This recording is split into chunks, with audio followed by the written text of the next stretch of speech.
Oke, sekarang kita masuk ke bahasa pemrograman, dimulai dari kenapa ada bahasa pemrograman. Ini sebenarnya suatu hal yang nggak penting dari segi praktek. Kemungkinan juga kecil, bakal ditanyain beginian pas wawancara kerja, tapi ada titik fatal yang sering dilupakan manusia, yaitu berpikir. Mungkin belum tentu sepenuhnya benar ya, karena ini hanya persoalan definisi yang kalau kita terusin, malah jadi filsafat sih kayaknya. Jadi kita main di bagian atasnya aja, nggak perlu sampai ke bagian dalamnya banget lah. Kita mulai dari kenapa ada bahasa pemrograman, simpelnya karena mesin itu nggak bisa berbahasa manusia. Mesin diciptakan hanya tahu antara nyala dan mati, atau bisa dibilang satu atau nol, atau dalam bahasa komputernya true atau false. Kalau teman-teman mau tahu lebih pakem lagi atau lebih banyak lagi, silakan aja cari persoalan cara kerja mesin ya. Jadi kita yang harus membuat penghubung antara manusia dengan mesin. Ya memang bahasa pemrograman itu juga termasuk bahasa yang tidak manusiawi ya. Tapi dari segi teori, setidaknya dengan bahasa pemrograman yang berperan sebagai penghubung ini bisa diproses sama mesin atau komputer. Begitu juga dengan manusia, bisa dipelajari dan dimengerti. Nah, pertanyaannya adalah, kok bisa bahasa pemrograman yang susunannya tidak sesuai SPOK atau nggak manusiawi lah ya gitu, malah bisa diproses sama mesin gitu ya? Karena ada yang namanya compiler, di mana bahasa pemrograman yang sudah dibuat akan diterjemahkan kembali menjadi bahasa mesin. Kelihatannya kompleks ya, tapi kalau misalkan teman-teman mau cari tahu lebih lanjut lagi, silakan cari aja soal teorinya, soal compiler, soal bahasa pemrograman, dan lain sebagainya. Karena kalau misalkan semuanya dimuat dalam satu video ini, nanti bisa-bisa nggak selesai, antara 2-3 jam atau bahkan lebih ya. Jadi simpelnya bahasa pemrograman itu untuk antar manusia menuliskan perintah-perintah mesin atau komputer, kemudian bahasa pemrograman yang sudah dibuat akan dikompil, sehingga mesin atau komputer bisa menerima perintah-perintah dari manusia yang sudah dibentuk dari codingan tadi, yang terdiri dari bahasa-bahasa pemrograman yang tersedia. Ya, mudah-mudahan teman-teman paham ya. Jadi sejatinya mesin itu bodoh dan komputer juga bodoh. Mereka itu pada dasarnya tidak akan melakukan apapun kalau tidak diberikan perintah oleh manusia. Sekarang kita masuk, kenapa ada banyak bahasa pemrograman? Kenapa nggak satu aja, bikin ribet, dan lain sebagainya gitu kan? Simpelnya karena kebutuhan manusia itu berbeda-beda. Beda zaman atau beda negara yang membuat muncullah bahasa pemrograman-programan yang lainnya. Ya sebenarnya faktornya nggak cuma zaman atau negara aja ya. Sebatas beda pemikiran aja, itu bisa memunculkan bahasa pemrograman yang lainnya. Karena nggak sesuai prinsip hidupnya gitu. Dia merasa nggak cocok dengan bahasa pemrograman yang sudah ada sebelumnya. Makanya kenapa muncul bahasa pemrograman-programan yang lainnya. Kita bisa lihat sekarang nih, zaman ortu aku masih kuliah, bahasa COBOL itu paling populer di kampusnya. Aku sempat lihat ujian kertasnya, itu pakai bahasa pemrograman COBOL. Balik lagi ke zaman aku SMK, itu yang paling populer di SMK ya pada saat itu bahasa pemrograman PHP sama C++. Itu benar-benar merajalela tuh. Jadi kelas 2 kalau nggak salah kita baru mulai belajar PHP, terus kelas 3 kita mulai belajar C++. Bahkan kelas 1 pernah juga belajar Java, belajar VB.NET kalau tidak salah, atau Visual Basic gitu ya. Karena pada saat itu memang lagi populer banget tuh bahasa-bahasa itu. Makanya benar dipelajarin semuanya. Nah, giliran aku masuk kerja, semuanya agak bergeser tuh. Tiba-tiba muncul JavaScript dengan Node.js-nya. Kemudian dari segi lowongan juga Java itu jauh lebih banyak.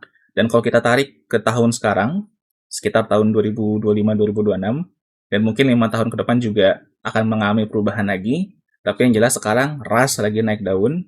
Belum naik daun banget sih, maksudnya perlahan naik lah, karena Rust mulai digunakan. Intinya banyak yang mulai migrasi lah dari teknologi lama ke teknologi baru, karena kebutuhan bahasa pemrograman yang lama bisa jadi itu udah nggak relevan atau udah nggak memenuhi kebutuhan zaman sekarang. Oleh karena itu muncullah bahasa-bahasa pemrograman lainnya. Tapi ya nggak semuanya bahasa pemrograman itu baru ya. Contohnya kita ambil tadi Rust misalnya, sebenarnya Rust itu bahasa yang udah lama, tapi emang kemampuannya baru diperlukan sekarang. Kurang lebih kayak gitulah. Contoh simpelnya ya. Kalau misalkan salah bisa dikoreksi di komentar ya, buat teman-teman senior yang iseng nonton video ini. Karena ketika kita akan melakukan migrasi dari bahasa pemrograman sebelumnya ke bahasa pemrograman yang akan kita pakai, itu perlu persiapan yang matang banget ya. Karena biayanya pasti nggak murah, karena kita mesti belajar lagi, beradaptasi lagi, menggunakan framework yang mana, standar penulisannya bagaimana, intinya ngoding lagi dari nol lah. Itu benar-benar ada banyak faktornya. Sehingga ketika akan melakukan sebuah migrasi, itu tetap perlu waktu. Jadi kalau misalkan teman-teman ngerasa kayak, kayaknya kita nggak perlu belajar PHP ya, karena sebentar lagi PHP akan ditinggalkan. Enggak kayak gitu mikirnya. Tetap programmer PHP dibutuhkan untuk bantu migrasi ke bahasa pemrograman yang baru atau teknologi yang mau mereka gunakan. Sekarang pertanyaannya kita ubah, mulai dari mana? Sesuai yang tadi aku bilang, ketika melakukan migrasi dari teknologi atau antar teknologi gitu ya, itu perlu waktu. Dan tetap perlu orang yang bisa ngoding di teknologi sebelumnya atau bahasa pemrograman sebelumnya. Bisa jadi nanti junior-juniornya itu yang handle PHP-nya buat jaga-jaga siapa tahu production ada perubahan. Nah, nanti ketika proses migrasi, itu seniornya yang belajar duluan. Misalkan, dia mau ubah aplikasinya dari PHP ke JavaScript, atau dari JavaScript keras gitu ya. Kan pasti perlu belajar dulu dong. Minimal, oke, kita cari framework yang mana, minimal cari standar coding gimana, sesuai tadi ya, yang aku sebutkan faktor-faktornya. Sambil maintenance aplikasi yang sudah berjalan itu, sehingga tetap membutuhkan orang yang bisa menggunakan teknologi sebelumnya. Jadi teman-teman nggak perlu khawatir mau belajar PHP, silakan aja. Mau belajar JavaScript, silakan aja. Yang jelas minimal teman-teman bisa satu bahasa pemrograman dulu. Sesuai ya yang aku bilang di video praktek coding kemarin, mulai dari satu bahasa dulu, baru ke bahasa pemrograman yang lainnya. Pertanyaannya adalah, emangnya ketika aku buat playlist ini, aku bisa Python? Jawabannya enggak. Jujur aja enggak. Aku nggak bisa Python, tapi aku bisa PHP sama JavaScript sama GDScript. Teman-teman bisa lihat kembali di video aku pas praktek ya, atau dari contoh-contoh selama playlist ini berjalan. Aku kan pakai contoh 3 bahasa ya, PHP, JavaScript, sama Python. Dari situ, teman-teman bisa lihat yang berbeda hanya cara penulisannya aja. Ya, sekali lagi nih, aku tekankan, hanya cara penulisannya aja. Jadi, teman-teman cukup fokus belajar satu bahasa pemrograman aja, entah mau JavaScript, PHP, ataupun Java, ataupun Kotlin, ataupun anything else lah. Tapi diingat konsepnya. Ya, makanya kenapa playlist ini namanya konsep ngoding. Jadi biar teman-teman paham dulu konsep ngodingnya, baru nanti ketika udah bisa satu bahasa pemrograman, teman-teman gampang gitu loh lompat-lompatnya ke bahasa pemrograman yang lain. Konsepnya adalah, aku sebutkan lagi ya, variabel, kondisi, pengulangan, dan fungsi. Udah, gitu aja. Soal framework atau cara penulisan yang distandarisasikan itu bisa belakangan lah, atau tergantung tempat kerja teman-teman nanti. Jadi fokus aja ke satu bahasa pemrograman dulu, terserah mau dari mana aja, JavaScript, Java, bebas. Yang penting teman-teman pegang konsepnya. Simpel aja, tinggal cari di Google gimana caranya bikin variabel di bahasa pemrograman ini. Gimana caranya bikin pengondisian di bahasa pemrograman ini. Dan seterusnya, dan seterusnya, dan seterusnya. Nanti kalau misalkan teman-teman udah bisa satu bahasa pemrograman dan mungkin udah bikin portfolio juga atau bikin aplikasi iseng-isengan gitu ya, baru teman-teman coba bahasa pemrograman yang lainnya. Simpel kan? Sesederhana itu sebenarnya.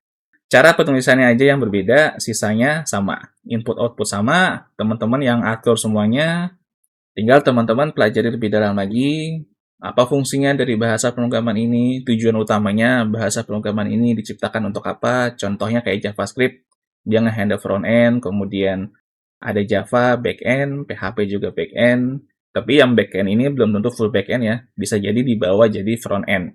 PHP punya yang namanya Liveware. Nanti kalau sudah tahu kekurangannya apa dan kelebihannya apa, baru teman-teman coba fokus mau ke back-end atau ke front-end.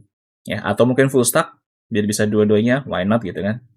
Teman-teman juga harus cari tahu gimana cara setup server lokalnya, atau environment lokalnya, kayak misalkan tadi aku sebut ya, Node.js, itu untuk kebutuhan JavaScript bagian back-end. Sesuai tadi aku bilang, belum tentu yang front-end bakal full front-end, belum tentu juga yang back-end bakal full back-end. Bisa jadi back-end dibawa ke front-end, atau sebaliknya, front-end dibawa ke back-end. Contoh kasusnya adalah, yaitu tadi, JavaScript, menggunakan Node.js. Dia jadi berperan sebagai back-end. Nah, itu aja sebenarnya yang berbeda, sisanya sama aja.